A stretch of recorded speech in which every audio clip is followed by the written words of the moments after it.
Hello, how are you guys? So I have some questions about social media for you. How much time do you think you spend per day on social media? Maybe 4 or 5. For me, less time. Yes, I prefer the real life more than the social. Okay, so you're better than Yeah. him. Okay. Maybe 6. Yeah. Wow, Maybe 6. all right. 6, 7. More than. More than even. Yeah. Wow, okay. You're too bad. For me, spend in social media is only 3 or 4 for a house by day. Well, my phone tells me that I spend around 5-6 hours. 5-6 hours. Okay. Around That's the a average. lot, yeah. Actually, we asked some people and you would be surprised. Okay. No, it's a lot.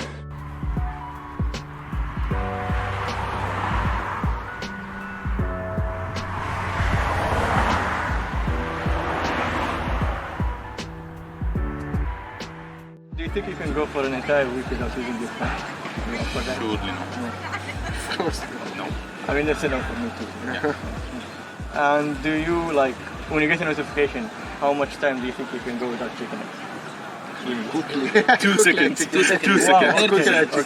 Someone else said 1 minute. Now you're 2 seconds. That's a new record. Wow. Do you think you can go for an entire week without using your phone? Are you up for that challenge? No. For the social media, yes, sure. But for calling like this, Okay, that's yes. understandable. It's necessary because. Yeah. You too, or Great question. It's important. yeah, I understand. Totally understand. Yeah. And how much time do you think you can go without checking notifications? Like you get a notification, do you have to check it immediately? 1 minute. Wow, wow. Okay. For That's a lot. more than 1-2 weeks. Normal. Weeks? You don't Yes. check your notifications? Yes, for Wow. this time I deactivate the Facebook for exam. So I Yeah. don't think I'm too using much. social media a lot. Do you think you can go for a week without using social media? Please? Do you think you can go for a week without using it? Like Facebook? Yes, of course. You think you can? I can't. And do you think you can go for a week without checking your phone, using the phone? No. Unless I literally no, actually no. No, at all. What if I pay you $100? 100 for a week? Yeah. If I'm broke, yes. Wow. Okay. And when you get a notification on your phone, how long do you think you can go without checking it? Oh my god, no. Immediately. 1 second, 2 seconds. Wow, that's a new record. Even if I'm ignoring the person, I have to check it. Hello. How much time do you spend on social media? Ask him again. Welcome to Let's Talk Addiction, a new series organized by the VOIS Cyprus Mental Health Committee, where every episode we talk about different types of addiction, and we host people who have been through these types of addiction. So today, we're going to be talking about something that pretty much everyone uses. And this thing, in as much as it has a lot of positive effects on our day-to-day lives, it also has a lot of negative effects on us. Let's talk social media. All right, so to kick this series off, I just want to ask you a question, right? Just a quick question. Great. So, what is the first thing that comes to your mind when you hear the word addiction? I guess when you said I'm addicted Yeah. to any people, maybe let's say your mom or something, they would think, "Oh, are you taking drugs?" So I agree with that. I agree yeah. with that because But in the long run, since we're talking about media here, Yeah. addiction would basically be excessively using it and non-stop, not understanding the other important things that you have to do in life. And even though you would want to stop, but it becomes like something that you need as a dopamine to continue going on. yeah, so it doesn't necessarily mean that addiction stands for sort of like substance abuse or Yes. alcohol. It could be anything, you Yes. know? Yeah. It could be anything. I also want to ask you, right? So what are the things that you think are not spoken about social media in today? Okay. Yeah. How would you feel if you find one of your family members is following one of your accounts? Honestly, it's not really a problem for me, although it depends on the platform. For instance, Okay, let's I feel say, like let's say a Yeah. platform where Yeah. you want to hide yourself. Exactly. You just want your friends to know that cycle. oh, I definitely just block. I definitely just block them from viewing my posts. Okay. Yeah. But all right. You know, back to your question. The other hidden things that we don't really talk about on social media. Okay. Starting from that, let's just say the things that you hide yourself from the people that really look up Yeah, to yeah. you. Okay. And maybe you do some things. It's a little bit, and then you think like you be judged differently, but moreover, you have things that would negatively affect us a lot, and sometimes you don't talk about it, but Okay. media can do that. But then you as well have the positive. You have the positive side. So this it has a long run of our lifestyles, how we behave, how we do certain things. Yeah. So these are some of the things that are not spoken about. It does a lot of judgment on our behaviors. True. I agree with that. And we're going to come to that in a second. Right. The thing you said about how social media basically influences our character. It's true in so many ways, and we could go on and on in this conversation and talk about a list of things. Exactly. So, what are like the positive implications of social media based on your experience, right? What has social media, like how has it positively impacted your life? Okay, first of all, I'm a university student, and Yeah. social media paid my tuition. Okay, that's really great. You Yeah. So I work full time social media, but then in the long run, it has helped me shape my career. okay? Then also it's something that where you share your accomplishments, and it's something that you can voice out things that would positively affect and then change life. Okay. It's something that has contributed in changing so many countries, like changing the whole world. It's one of the biggest tools that is shaping different campaigns all around the world. I was looking at my country. There's been a dictator for 22 years. Basically, social media is the thing that kicked him out of presidency. So, Yeah. So- That's social media comes with a huge potential. You don't know what passing out like a little information out there, could do. You understand? There are so many movements now. Right. Like the Me Too movement. Exactly. Just campaigns to protect people, that are in need. And something as little as forwarding a post, it can actually create like what is it called? Like a domino effect. Exactly. That before, like in a couple of days, you will hear that okay, this person, did this, like this person in the high place did this.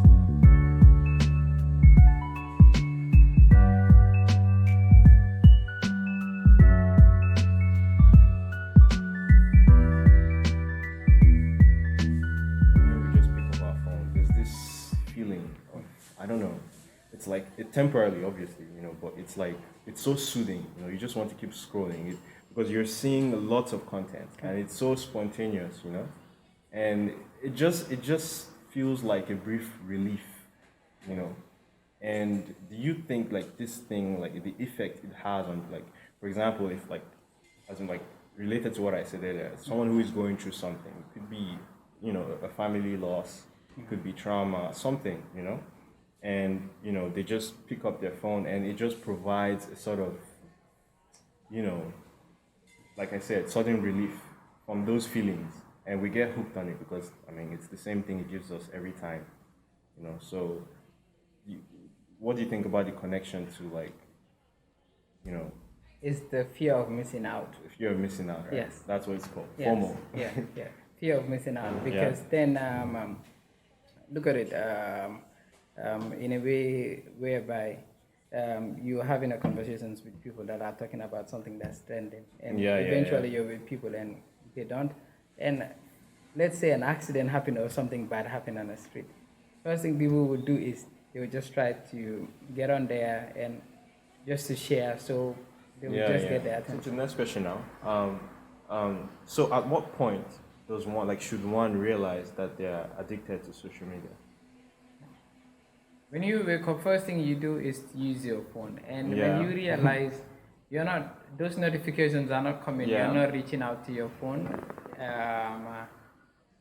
then that will be part of them. And when you start to see yourself doing social media, even when you have other important things to do, like you're Constantly attached to your device. constantly attached to your Like device. you could be out with your friends, you guys are eating out. The whole purpose of just commuting together, like to hang out, Right. and your phone is already on the table. It's like, so are those the signs or? Those are part of the signs. Okay. Be it with your friends, be it at corporate events, Okay. be it at trainings, be it wherever it is. You would always see people with their phones up. Yeah. So if you see yourself in that situations whereby you're doing important things, and let's say you go to places and you realize you're using too much social and you're not there for the purpose of that thing, Yeah. know that you're addicted. That is what I call missing out in real life. Yes. What about like a more intricate, point about someone who is like addicted to social media? For instance, like the number of hours spent on the device. What do you think? What do you think is too much? A little bit too much, or that basically signifies like okay. It depend on your schedules. Okay. That's first thing is the important things that you have to do daily. Yeah. Okay. But then, if you feel like okay, you have less things to do that day, other priorities, that's it. But I would say anything 5 hours Yeah.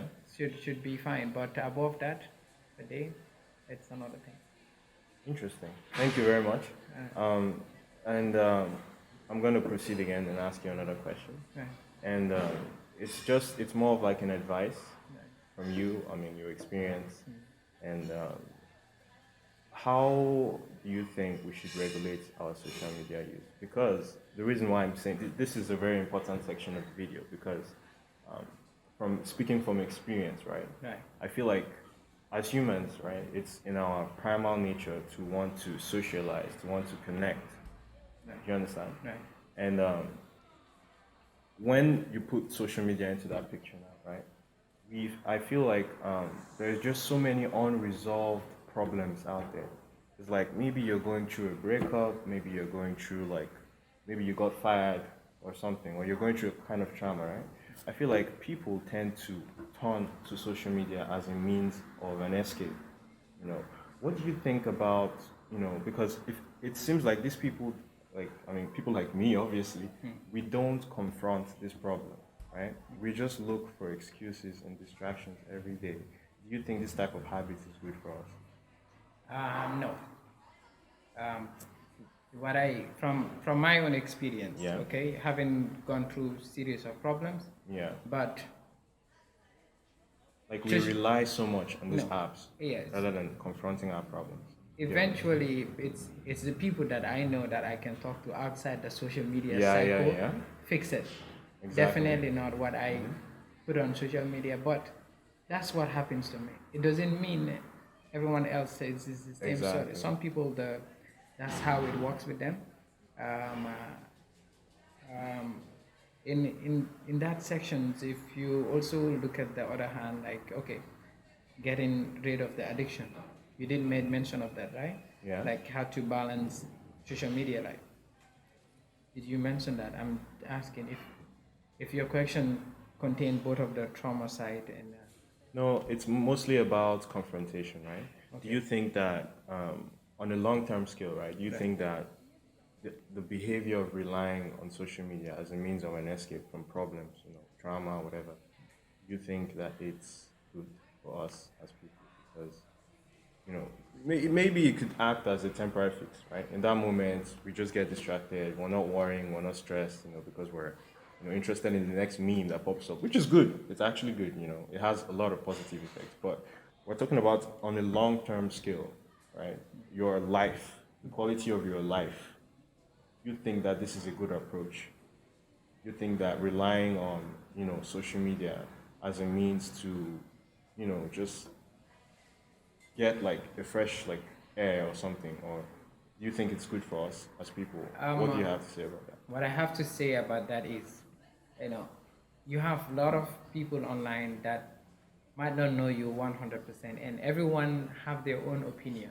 Yeah. So it works for some people, but it doesn't work 100% always. Yeah. And why is that? Because when behind the scene, it's a whole another thing. Somebody, when you're talking to someone, you don't know on social media, are they smiling or they are not smiling? Yeah. Okay. It's like, so, but when you're with a real person, you can eventually know, you can feel their connections, you can feel their emotions, and the expressions. So sometimes There's that disconnect. Yes, there's that disconnect. It's just communications between one device to another. Humans are the best remedy for this, especially if you have the right people. Yeah. But media somehow it will make you feel okay, and then you show everybody like, okay, you're okay to the problem. Yeah. But behind the scene is a different story. So I would just say it, in the long run, it's just people. You cannot depend on it 100%. Okay, so proceeding to the last question now, and do you have any advice for people out there? It doesn't matter whether the person is an addict, whether the person is engaged in excessive use of social media. What advice do you have for people going through things like this? And we need to know that there are so many people out there, so many, because social media is like prominent in this day and age. So there's millions and millions of people that use social media. And it also has its positive uses as well. Social media can be a tool to broaden communication between people, network of people. We have students, Change the world. group chats, it changes the world. And, it's even a way to access and improve yourself, to attain skills, necessary skills for, like, maybe if you're looking for a job, you can actually attain these skills through social media. So these are things that we shouldn't neglect. Sure. But what advice do you have to these people? Because we know some of these people are aware about it. Like 90% of the time when I notice that I am binging on social media, I notice I am actually aware that I'm binging. It's just, I'm just caught up in the loop. Do you understand? Yes. So what advice do you have? Take it from me. Yeah. All right. I've been bingy. I've been an addict. But I did manage to take myself off there. And there are a few basic things that you can really do, and eventually it will help you. That would involve, killing your notifications. Killing your notifications. Yes. Like taking out all this person has a live video, this person just sent you a message. Actually, snap. disabling your notifications. Okay, disabling your Yes, notifications. disabling all of your notifications, apart from call notifications. Okay. Because if your notifications are on, the moment your phone vibrates, subconsciously you would find yourself reaching out for your device. Yeah, even yeah, if you're yeah, doing yeah. something. Yeah. But then, when you killed your notifications, you would only use the phone the time that you want. When I first started that, the first few days, I would actually reach out Just for my response, phone. like muscle memory. Yeah, I would actually reach out for my phone just to look, and then I would see there's nothing in There's my no notification bar. Okay, And so then now go into the apps. So with that, eventually I realized, okay, this is working. And now the time that I want to reach to my phone to view my messages and all that and reply, that is the time that I go through. So this is like the first phase, like the conditioning phase. Yes. Okay. That's like the conditioning phase. The second one would involve is pick a time. Pick a time to go through your phone, be it every 2 hours, every 3 hours, when you would actually go in social, or pick a particular time in the day that you would actually check your messages. Okay. Yeah. It helps in so many ways. Other than that, if you feel like, okay, you're in too many apps that are irrelevant, Yeah. okay, just sign out. Okay. Or Or possibly just uninstall the yeah, app. uninstall until whenever you feel like. I mean, okay, it's always in the database, so you can always have access to it eventually, right? Exactly. Right. Exactly. So, another thing that I would really recommend would be, if you know all these things are not working, this one is going to be very tough. But that's the hardest one. I went to a stage. I wanted to leave my phone at a friend's house. Why? That is. Yeah, that would be complete to go through on a complete detox. But I realized that would also be impossible. Or the person could just simply just turn off their Wi-Fi, or internet, mobile data, or something. How about the things that you download and save it inside your phone? True, but I mean, it makes a huge difference, because the moment you turn off your internet connection, your Wi-Fi, you're disconnected from the world basically, and you're now back to the present. Right. You get what I'm saying? Yes, I get. So I think maybe a gradual step-to-step thing. I feel like just completely just abandoning your device, it might even be counterproductive at the end of the day. Because that's what I was thinking. Because look at this. I'm an international student, right? Yeah. My family would reach out all the time. True. And believe me, if my mom called once or twice, she doesn't find me online, she's gonna start looking for my friends' numbers and then contact. And the office also, they would contact at times. So, but if you really think like, okay, this one will not work, look for another option. It would be impossible to completely get rid of your device, but if it gets to a certain extent, if you think it's necessary and it's worth it, and you can have other means for the important people, the high priorities to reach out. If they can have other means of reaching out whereby internet is not involved and the whole social media ecosystem is not involved, then that's another approach. But there are better approaches. Just prioritize the important things. Yeah. Okay. Have a time for all of it and work on your to-do list. And there you go. That should solve your problem. Okay. I think what works for me exactly is I basically, because I'm not sure where I saw it, but I think it was from like a YouTube video. Right. You just turn off your Wi-Fi temporarily, because the moment you start feeling like you just can't control yourself, that is the good sign, because you're on the app and you're scrolling and you're like, I know I'm taking too long, but I'm still scrolling. I can't stop. I'm aware, but I can't stop. That is the moment that you should disconnect from the internet. Just temporarily. It can be like for an hour or two, and then keep your device. Don't forget. Yeah. 90% of the devices now. Yeah. They have limit usage, which you can set up. Yeah, true. Like the Apple, there's a feature like the parental control feature as well. So if you can turn on a couple of those, that could work. And also, even though you can have your Wi-Fi on for specific things, okay? When you have your phone in your home screen, what's the first things that you find? The apps that you use the most, right? Of course. Yeah. So how about rearranging? Little subtle things like this can actually affect how we interact with these apps. So I think those are also another alternative. There are a lot of videos on those, and just get online and then find out what are the measures and look at other practices others have. Also, going out to interact with people more. Trying to focus more on real life, physical, real time interaction. Yeah. I think that's another way. Yeah, absolutely. Thank you so much. That was very, very informative. But sadly, this concludes our episode today for Let's Talk Addiction. We hope you enjoyed this video and benefited from it. So if you have any questions, we would be grateful for you to forward your engagements, criticisms, and support. So please don't forget to contact us at VOIS Cyprus on Instagram, Facebook, Snapchat. Thank you very much.